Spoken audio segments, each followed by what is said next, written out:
ओम नमः शिवाय। हर हर महादेव शंभू। बहुत सारे भक्तों का हमेशा से एक प्रश्न रहता है कि क्यों हमें असली साधनाओं के मार्ग में देरी होती है और क्यों हमें साधनाओं के मार्ग पे जब हम लोग साधनाएं कर रहे हैं, भक्ति कर रहे हैं, प्रभु के मार्ग पे चल रहे हैं, तो कष्ट क्यों प्राप्त होते हैं या दुख क्यों प्राप्त होते हैं। अब ये तो प्रश्नों का एक एक लड़ी जैसा है कि बहुत सारे प्रश्न जो है वो एक ही मार्ग से जुड़े हुए हैं, लेकिन उत्तर भी जब आप खोजने जाएंगे तो आपको मिलेगा ज़रूर, जिसके द्वारा आपका जो साधना का मार्ग है फिर वो कितना ही दुर्गम हो जाए, कितने कष्टप्रद हो, कितना ही देर से आपको फल मिले, आप बने रहेंगे जब उस ज्ञान को जान लेंगे कि हाँ वाकई में क्यों जो साधक है, जो असली आराधक है, उसके मार्ग में देरी क्यों, उसके मार्ग में कष्ट क्यों, दुख क्यों। वो तो प्रभु की आराधना कर रहा है ना, साधना कर रहा है। क्योंकि वो भी नहीं चाहता, जिन्होंने इस संसार की रचना की, जिन्होंने सिद्धियों की रचना की, सभी निधियों की रचना की, ताकि आपको हर एक चीज़ मिले। प्रभु ने हर एक चीज़ की रचना, हर एक ऐश्वर्य की रचना जो है मनुष्य जीवन के लिए भी की है, सबसे उच्चतम स्तर पे। लेकिन क्यों ऐसा लगता है कि उनको पाना कठिन है, क्यों ऐसा लगता है कि हर कोई वहाँ तक नहीं पहुँच सकता। क्योंकि उसका कारण है कि वो जो साधनाओं के मार्ग की सिद्धियां हैं, चाहे ऐश्वर्य की हम बात करते हैं, चाहे अलग अलग निधियों को प्राप्त करने की सिद्धियां हैं, बहुत सारी सिद्धियां हैं। अब कहीं पे पानी पे चल के दिखाने वाली सिद्धि भी है, कहीं पे अदृश्य होने जाने की सिद्धि भी है, कहीं पे शरीर को बहुत बड़ा कर लेने की सिद्धि भी है, कई जगह शरीर को छोटा कर लेने की सिद्धि भी है, जिसके द्वारा ऐसे ऐसे मनोरथ भी सिद्ध हो जाते हैं जो लोग सिर्फ सोचते हैं कि भैया ये असलियत में नहीं हो सकता, लेकिन होता है। पर वो चमत्कार क्यों देरी से मिलते हैं, वो सिद्धियां क्यों देरी से मिलती है, कि पहले प्रभु भी आपको तैयार करते हैं कि कहीं ऐसा ना हो कि एकदम ही सिद्धि मिल जाए और बहुत ही सुलभ तरीके से सिद्धि मिल जाए कि भैया अभी चुटकी बजाई सिद्धियां मिल गई। तो बुद्धि जो है वो बहुत सारे लोगों की खराब हो जाती है, और यही वो लोग हैं जो सिद्धियों के मद में चूर होकर के कई बार ऐसे भी कर्म करते हैं जो उनके पतन का कारण बन जाता है। रावण जब अंतिम समय में युद्ध के लिए श्री रामचंद्र जी के समक्ष जा रहे थे, तो भगवान शिव जी के स्वरूप वाले शिवलिंग के आगे उन्होंने भी ये कहा था कि बड़े बड़े देवताओं को जब आपकी सिद्धियों का मद हो जाता है तो वो भी कुछ ऐसे कर्म करते हैं जो शायद धर्म के पथ पे ले जाने वाले ना हों, क्योंकि सिद्धियों का मद ही ऐसा है, शक्तियों का मद ही ऐसा है।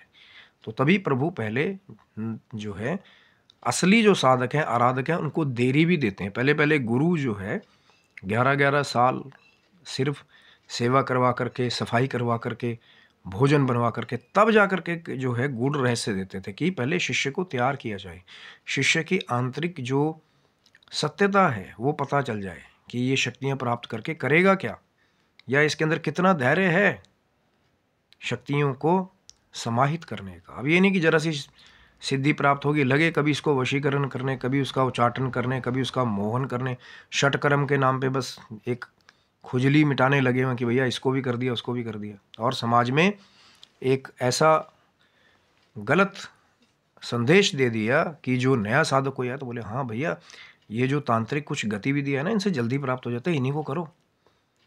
जो असली साधनाएं हैं बहुत कुछ है, और लोग कहते हैं कि कुछ मिलता नहीं है साधनाओं के मार्ग पे, कि जी बस दूसरी चीज़ों के नाम पे, तांत्रिक कुछ दूसरी गतिविधियों के नाम पे लोग जो है वो अपार धन कमा रहे हैं, नाम भी कमा रहे हैं, लेकिन कितनी देर तक। जो असली मार्ग है कुंडलिनी जागरण का, असली मार्ग है चक्रों के जागरण का, असली त्रिनेत्र की शक्ति, असली सहस्त्रार के बाद का वो गुप्त मार्ग जहाँ से योगी अलग अलग मंडलों की सैर करता है, अलग अलग सिद्धियों को प्राप्त करता है, जहाँ से अमृत का रसाव भी जो है अगर पढ़ेंगे आप जाकर के तो एक से एक शक्तियाँ जो हैं इस भक्ति आराधना के मार्ग पे जो है वो जैसे योगी का स्वागत करती हैं। लेकिन योगी इन सिद्धियों के प्रलोभन के पीछे नहीं भागते, क्योंकि जिसे प्रभु ही प्राप्त हो गए तो फिर सिद्धियां निधियां सब जो है वो योगी के भक्त के मार्ग पे आता रहता है।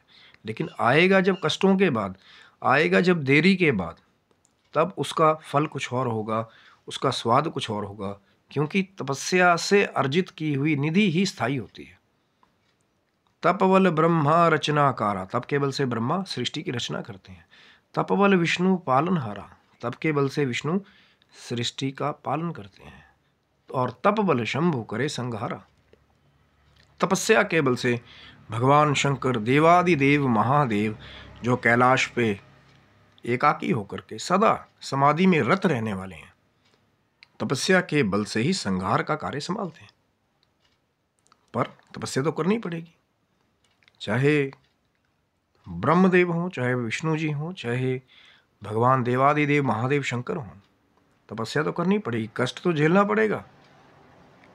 और साधनाओं का फल भी उसी को प्राप्त होगा जो साधनाओं के मार्ग के कष्ट, दुख और अपने धीरज को बनाए रखते हैं। क्योंकि मिलेगा ज़रूर, उसके दर से कोई खाली नहीं आता, लेकिन हमारे अंदर भी वो एक जिद होनी चाहिए कि तब तक चलूँगा जब तक प्रभु की कृपा ना हो जाए। होती सबके ऊपर है, चलाने वाला भी वही है, उस मार्ग तक ले जाने वाला भी वही है, नहीं तो आपको मार्ग भी नहीं मिलेगा। अब भयो भरोस हनुमंता, बिना हरि कृपा मिले नहीं संता। हरि की कृपा नहीं होगी, हर की कृपा नहीं होगी तो मार्ग नहीं मिलेगा, ना ही बताने वाला मिलेगा। चर्चा बहुत लंबी है, बने रहिए अपने साधनों के मार्ग पे, आध्यात्मिक मार्ग पे, सत्य के मार्ग पे। एक ना एक दिन प्रभु की कृपा का सूर्य जो है आपके जीवन की रात के अंधेरों को चीरता हुआ जो है उदय जरूर होगा। तब तक के लिए आप स्वस्थ रहिए, मस्त रहिए। भगवान शिव की, माँ जगदम्बा की कृपा आपके पर बनी रहे। तब तक के लिए हर हर महादेव शंभु। जय माता दी मित्रों, आप सब।